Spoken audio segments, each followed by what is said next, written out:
Hello everyone, मी प्रतिभा आपल्या सर्वांचं TS spoken classes या चॅनलवर स्वागत करते। मागील व्हिडिओमध्ये आपण दीज आर पासून पॉझिटिव्ह सेंटेन्सेस कशी तयार करायची ते शिकलोत। या व्हिडिओमध्ये आपण निगेटिव्ह सेंटेन्सेस तयार करूयात। त्यासाठी व्हिडिओला स्किप न करता शेवटपर्यंत बघा। आणि हो, चॅनलवर जर नवीन असाल तर चॅनलला सबस्क्राइब करा, शेजारील बेल आयकॉनला प्रेस करा, जेणेकरून व्हिडिओ अपलोड केल्यानंतर लगेचच तुम्हाला त्याचं नोटिफिकेशन मिळेल। आणि व्हिडिओला लाईक सुद्धा करा। हा व्हिडिओ तुम्हाला शक्य होईल तेवढा शेअर करा, जेणेकरून तुमच्यासोबत इतरांना सुद्धा ह्या व्हिडिओचा फायदा होईल। These are not notebooks. हे नोटबुक्स नाहीत। These are not good rooms. ह्या चांगल्या खोल्या नाहीत। These are not buses. These are not buses. ह्या बसेस नाहीत।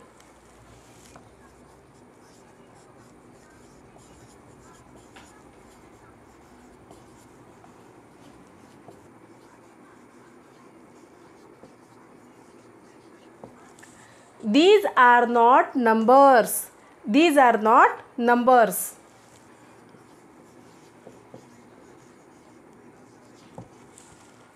These are not my problems. हे माझे प्रॉब्लेम्स नाहीत। These are not my problems. हे माझे प्रॉब्लेम्स नाहीत।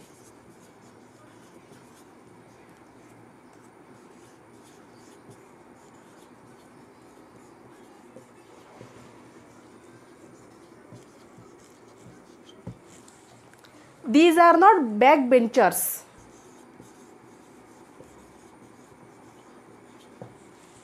These are not red pens.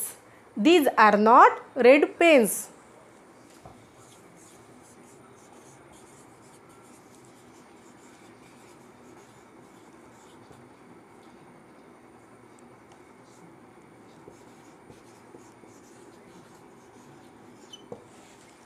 These are not helpers. These are not helpers. These are not my responsibilities. ह्या माझ्या जबाबदाऱ्या नाहीत। These are not my responsibilities. आपण ह्या सेंटेन्सेसची पुन्हा एकदा प्रॅक्टिस करूयात। These are not buses. ह्या बसेस नाहीत। These are not numbers. हे नंबर्स नाहीत। These are not my problems. हे माझे प्रॉब्लेम्स नाहीत। These are not backbenchers. हे बॅकबेंचर्स नाहीत। These are not red pens. हे रेड पेन्स नाहीत। These are not helpers. हे हेल्पर्स नाहीत। These are not my responsibilities.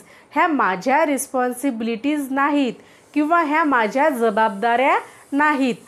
अशा प्रकारे दीजचा वापर करून आपण निगेटिव्ह सेंटेन्सेस कशी बनवायची ते शिकलोत। ह्या सेंटेन्सेसचा वापर डेली रूटीनमध्ये, डेली संभाषणामध्ये तुम्हाला करायचा आहे। तुम्हाला जर स्पीकिंगमध्ये इम्प्रूव्ह व्हायचं आहे, तुम्हाला असं वाटत असेल की आपली इंग्लिश लँग्वेज ही चांगल्या प्रकारे इम्प्रूव्ह व्हावी, तर तुम्हाला ही प्रॅक्टिस करणं खूप आवश्यक आहे। विदाउट प्रॅक्टिस तुम्ही इंग्लिशमध्ये फ्लुएंटली बोलू शकत नाही।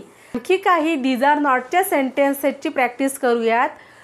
These are not your friends.